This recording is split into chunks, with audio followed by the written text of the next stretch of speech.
लीजिए। राधे राधे महाराज जी। महाराज जी, मन को सदा प्रसन्न रखने के लिए क्या उपाय करना चाहिए? तब लगी कुशल न जीव कहूँ, सपने हूँ मन विश्राम। जब लगी भजत न राम को, शोक धाम तजी काम। जब तक हमारा मन कामनाओं का त्याग करके निरंतर भगवदाकार नहीं होगा, तब तक प्रसन्न नहीं रह सकता। ब्रह्मभूता प्रसन्नात्मा न शोचते न कांक्षते। वही प्रसन्न आत्मा होता है जो हर समय भगवान में अपने मन को जोड़ता रहता। सा वै मनः कृष्ण पदारविंदयो। देख लो, इतनी अवस्था हो गई आप, कौन सा भोग नहीं जो आप ना भोगे हो। लेकिन क्या मन राजी हो गया? मन प्रसन्न हो गया? नहीं। ईमानदारी से देखो, वो आज भी वैसे ही है। वो कभी तृप्ति का अनुभव नहीं कर सकता। अनेक जन्म व्यतीत हो गए और भी सब भोग विलासिता भोग लो, कभी तृप्त नहीं होगा। वो विश्राम पाएगा तो भगवान, क्योंकि भगवान का अंश जीव कभी प्रकृति से विश्राम प्राप्त कर ही नहीं सकता। चाहे जितना भोग ले, चाहे जितना एकत्रित कर ले, चाहे जितना बैंक बैलेंस कर ले, ये प्रसन्न नहीं हो सकता। आप हमें बताना कि संपत्ति को प्राप्त करने के बाद किसका मन प्रसन्न हुआ? हर्षित होना और प्रसन्न होना में अंतर है। हर्षित होगे तो शोकित होना पड़ेगा, लेकिन प्रसन्नता ये द्वंद्वातीत है, भगवदाकार है। आपने प्रसन्नता शब्द का, ये केवल भगवान के चिंतन से ही होगा, ना बैंक बैलेंस से होगा, ना नाना प्रकार की भोग विलासिता से होगा। अशांति बढ़ती जाएगी जितना बैंक बैलेंस बढ़ेगा और जितना भोग बढ़ेगा। शांति नहीं बढ़ सकती, देख लेना। जितना भजन बढ़ेगा उतनी शांति होती चली जाएगी।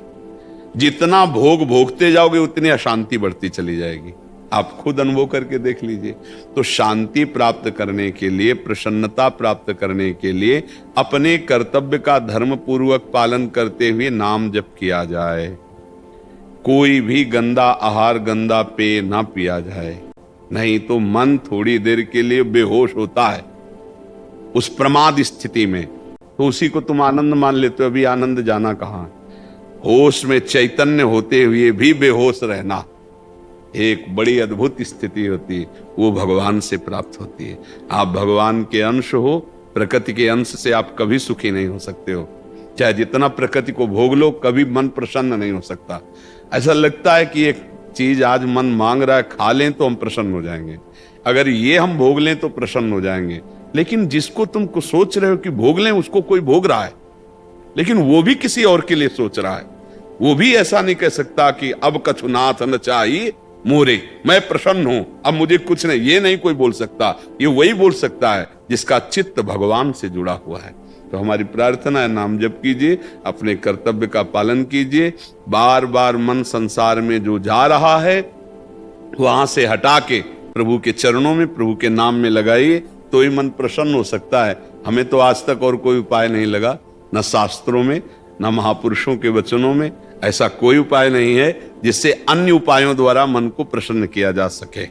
आप देख लो, ये किसी भी वस्तु को स्थायी नहीं पकड़ता।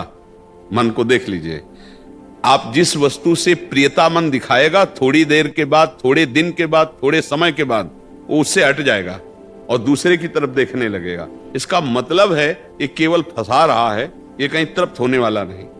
और एक बार प्रभु में लग जाए, अभी लगा नहीं है, एक बार प्रभु में लग जाए तो हटाए नहीं हट सकता। ध्यान रखना, जैसे तुम नाम जप करते हो तो विषय चिंतन नहीं छूटता, ऐसे विषयों में उसको रखा जाए तो भगवत चिंतन नहीं छूटेगा। मन की खासियत है, अगर उसको सही जगह पकड़ा दो फिर छोड़ने वाला नहीं, गलत जगह ये कहीं टिकेगा नहीं। ये मन भगवान का अंश है, इंद्रियाणाम मनश्चास्मि। ये तभी रुकेगा, तभी प्रसन्न होगा जब ये अपने अंशी में पहुंच जाए, भगवान के चिंतन में। हमारे हृदय की बात ये, अगर आपका किसी का कोई अनुभव हो कि मन इससे प्रसन्न हो जाएगा, तो आप बताओ, कुछ है ऐसा जिससे आप मन को प्रसन्न कर पाए हो आज तक, या कर लोगे? भ्रम से है, मुझे नौकरी मिल जाए तो मन प्रसन्न हो जाएगा, नहीं होगा। जिनको नौकरी मिली है, अगर इतना रुपया हो जाए तो जितना तुम सोच रहे हो उससे ज्यादा किसी के पास है। अगर ये मिल जाए तो वो भी किसी के अधिकार में है, तो उसको संतुष्ट हो जाना चाहिए। ये केवल भुलावा मन का है। संतोष धारण करो, धैर्य धारण करो, अपने कर्तव्य का पालन करो, नाम जप करो। पाप रहित पुरुष ही प्रसन्न होता है। पाप आचरण तभी तक बनते हैं जब तक हम मन के गुलाम रहते हैं। जब हम मन को अधीन कर लेते हैं तब हम प्रसन्न होते हैं। संत किसे कहते हैं? जिसने मन को अधीन कर लिया, मन मारिया तन बस में कीना, हुआ भरम सब दूर, बाहर से कछ दिखत नाई अंदर चमके नूर, आपो त्याग जगत में बैठे नहीं किसी से काम, उनमें तो कछु अंतर नाई संत कहो चाहे राम। आप गृहस्थी में रहते हुए भी संत हो सकते हैं। आप अपने धर्म से रहते हैं, धर्म की कमाई से परिवार का पोषण करते हैं और जितना बनता है भगवान का नाम जप करते हैं, कोई पाप नहीं करते, तो आप देखना आप प्रसन्न होने लगोगे, आप हृदय में आनंदित होने लगोगे। अब गलत आचरण करोगे तो बैठे बैठे डिप्रेशन में पहुंच जाओगे। पापाचरण गंदा चिंतन कराता है और कल्पनात्मक भय देता है, उसी भय से तो डिप्रेशन आता है। बेमतलब की बातें मन में, जैसे एक ने प्रश्न किया था अंग्रेजी में, ओवर थिंकिंग। ओवर थिंकिंग तो हाँ, तो उसको समय क्यों दे रहे हो ओवर थिंकिंग का? नाम जप में लगाओ। हमने एक दिन सत्संग में सुनाया था कि एक गुरुजी ने शिष्य को मंत्र बताया कि इससे तुम भूत सिद्ध कर सकते हो, भूत सारे कार्य कर देगा। तो उसने मंत्र को अनुष्ठान किया और भूत सिद्ध कर लिया। अब भूत प्रकट हुआ, उसने कहा हमें काम बताओ, तो जो काम बताते 1 मिनट में कर देता। तो कहा काम नहीं बताओगे तो तुम्हें उठा के पटक देंगे। अब वो गुरुजी से बोले कि तो समस्या हो गई, भूत सिद्धि। वो कह रहा काम बताओ, जो काम बताते हैं वो क्षण में कर देता है, फिर खाली वो कह रहा खाली नहीं रहेंगे, नहीं तो हम तुम्हें पटक देंगे। तो गुरुजी ने कहा एक डंडा बांस का ऐसे गाड़ दो और उससे कहो इसी पे चढ़े उतरे, और जब काम हो तो काम करवा लो। तो बात समझे? भूत कौन है? ये मन उठा के पटक देगा अगर खाली रखोगे। क्या करना है? राधा राधा राधा राधा, चढ़ उतर इसी पे। जब काम है तो काम कर रहे, नहीं तो राधा राधा राधा, बात बन जाएगी। इसी से मन प्रसन्न। क्यों? स्नेह जी यमुनानगर से। राजा श्री जय जय राधा वल्लभ श्री हरिवंश महाराज जी। महाराज जी, मेरी बचपन से ही साधु संतों के प्रति असीम श्रद्धा, विश्वास और प्रेम रहा है। मेरे जीवन का लक्ष्य श्यामा श्याम की प्रेम लक्षणा भक्ति को प्राप्त करना है। परंतु महाराज जी, मेरा प्रश्न यह है कि जो कर्म हमारी नजरों में पुण्य है, वही अगर दूसरों की नजरों में पाप है, ऐसी अवस्था में सत्य असत्य का बोध कैसे हो? कृपया समाधान। कैसे? हमें जैसे उदाहरण दीजिए। केवल कहने मात्र से हम नहीं समझ पाएंगे, आप उदाहरण दीजिए कि जैसे आपने एक किया और दूसरा उसे पाप कह रहा है। हमें बताइए आप कौन सा ऐसा पुण्य काम है, कौन सा ऐसा धर्म कार्य है, कौन सा ऐसा भागवतिक कार्य है जिसको कोई भी पाप कहे? हाँ, जो पापी है, पापात्मा है, उसकी बातों को सुना नहीं जाता है।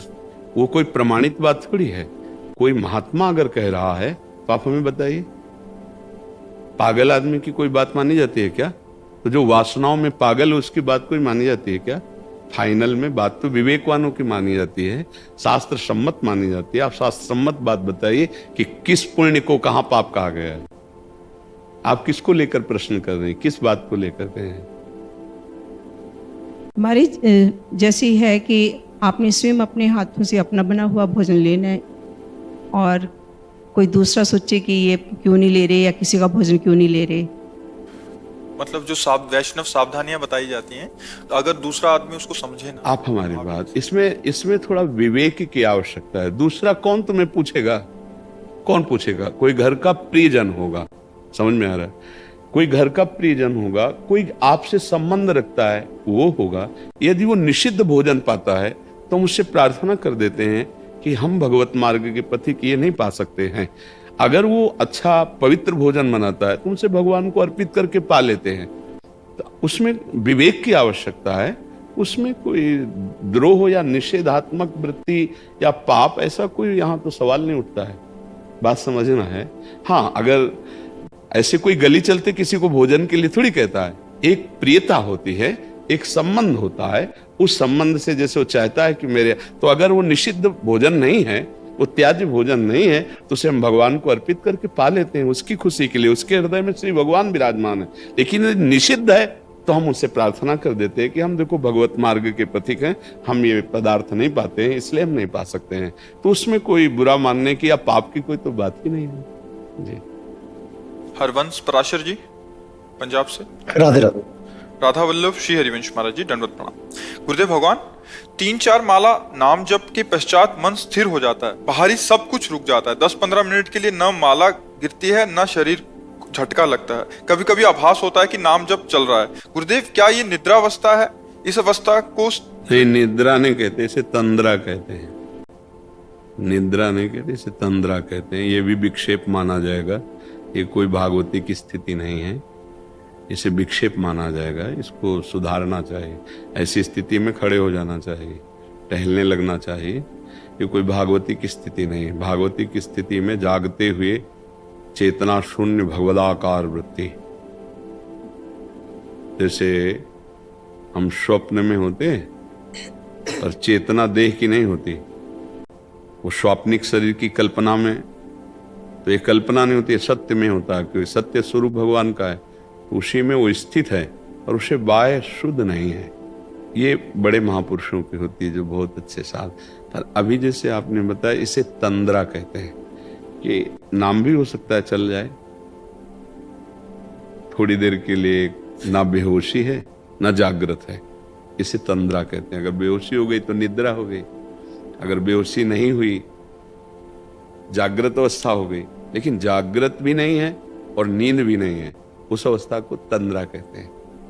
और यही अवस्था चेतनात्मक सावधान एकदम, तो वो अवस्था तुरीय अवस्था कहते हैं। न जागृत न स्वप्न न सुषुप्ति, उसे तुरीय अवस्था। पर वो बहुत अच्छे जो उपासक हैं उनकी वो कुछ क्षणों के लिए, जो निरंतर हैं तो सिद्ध पुरुष हैं, लेकिन कुछ क्षणों के लिए आती है ऐसी कि बाह्य शुद्ध विस्मृत और जिसका चिंतन करे उसी में तदाकार। तो ये थोड़ा टहलो, उस समय बैठ करके ना थोड़ा टहल करके उसको कर लीजिए, नाम जप कीजिए, क्योंकि अगर इसको कोई स्थिति मानने से फिर घाटा हो जाएगा। ये कोई स्थिति नहीं है, समझ पा रहे हैं आप? हाँ, कि इसको आपको लगता कोई स्थिति है, ये तंद्रा है, ये प्रायः हो जाती है। तो स्थिति पे आने के लिए इसकी नाम जप का अभ्यास चलते फिरते उठते बैठते ऐसा करना चाहिए। बैठ के भी थोड़ा जप लेना चाहिए, पर चलते फिरते और क्रियारत होकर भी अभ्यास करना चाहिए। माता बहनों सबको पोछा लगा रहे, सोहनी लगा रहे, नाम जप कर रहे। गृहस्थी में भजन बैठ करके कम और क्रियाशील होकर ज्यादा। चलते क्या जाता है, राधा राधा राधा राधा, आराम से चल रहा है। हम ऑफिस जा रहे हैं, ऑफिस में बैठे हैं, जब बात कर रहे हैं तो बात कर रहे हैं, खाली हैं तो नाम जप कर रहे हैं। बहुत समय ऐसा मिलता है जिसको हम लोग फालतू में बर्बाद करते हैं। उस समय को यदि हम भजन में लगा लें तो बहुत बढ़िया गृहस्थी का भजन हो जाए। गृहस्थी भी भगवत प्राप्ति में समर्थ है, ऐसा नहीं कि गृहस्थ भगवत प्राप्ति नहीं कर सकता है। हाँ, नाम और बढ़ाइए और थोड़ा टहल करके जप कीजिए। जी, मैं सेना में हूँ, ब्रिगेडियर AK सिंह, और निश्चेतना विभाग में स्पेशलिस्ट हूँ। दरअसल सेना में रहकर समाज से हम कुछ ना कुछ हद तक अलग हो जाते हैं, लेकिन समाज में जो मंथन चल रहा है, मैं सोचा तो मैं उसमें कैसे कंट्रीब्यूट कर सकूं। मतलब अपना आपके कर्तव्य तो हम कर रहे हैं अपनी तरफ से जो भी, लेकिन समाज के प्रति हम और क्या योगदान कर सकते हैं। यदि आप अपने कर्तव्य पर स्थित है तो पूरे राष्ट्र की आप सेवा कर रहे हैं। और ये जो समाज परिवर्तन, उनके भाव का परिवर्तन होगा, वो स्वयं के तप और पवित्र आराधना से होता है। जैसे हम ऐसे समझाएं किसी को तो ऐसे समझ में नहीं आएगा, लेकिन यदि हम स्वयं समझकर और तप पूर्वक भजन पूर्वक, तो उसका प्रभाव पड़ जाएगा। समाज का परिवर्तन इस समय बहुत आवश्यक है, क्योंकि वायुमंडल में व्यभिचार और नाना प्रकार की कुप्रवृत्तियां फैल चुकी हैं कलयुग के कारण। अब उसके लिए यदि भजन और तप नहीं होगा तो वाणी से केवल परिवर्तन नहीं हो सकता। हम किसी को धन और सुविधा देकर सुखी नहीं कर सकते, उसके विचार परिवर्तन की आवश्यकता है। अगर उसका माइंड परिवर्तन नहीं हुआ तो वासनात्मक भूत उसके द्वारा जो क्रियाएं करवाएगा वो अशांत रहेगा, वो नाना प्रकार के पापाचरण करके वो बहुत क्लेशित रहेगा। अगर हमें समाज को सुधारना है तो बाहरी व्यवस्था में तो आप लगे ही हैं कि किसी भी तरह का आतंक हमारे देश को कष्ट ना दे पावे, ये तो। लेकिन अब जो देश की व्यवस्था की बात है सुधरने की, जब तक हमारे समाज का जो बुद्धि है